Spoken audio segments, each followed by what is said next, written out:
Magandang umaga, ngayon pa araw ng Sabado, June 21, 2025. Update po muli sa lagay ng panahon.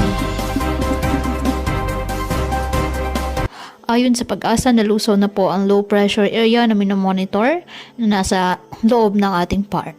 Sa ngayon, Intertropical Convergence Zone or ITCZ ang nakakaapekto sa Mindanao. Easterlies naman o mainit na hangin na nagmumula sa dagat Pasipiko ang nakakaapekto sa nalalabing bahagi ng ating bansa.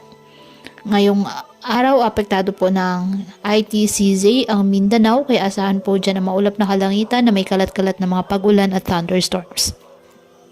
Ang Aurora at Quezon, asahan din po ang maulap na kalangitan na may kalat-kalat na pag-ulan at thunderstorms, dulot naman po ng easterlies. Ang Metro Manila at nalalabing bahagi ng bansa, bahagyang maulap hanggang sa maulap na kalangitan with isolated rain showers or thunderstorms, dulot pa rin po ng nasabing easterlies. Patuloy po na maging handa sa banta ng mga biglaang pagbaha at pag-uho ng lupa at palaging umantabay sa iba pa nating weather updates at sa updates po ng Pag-asa hinggil sa lagay ng panahon.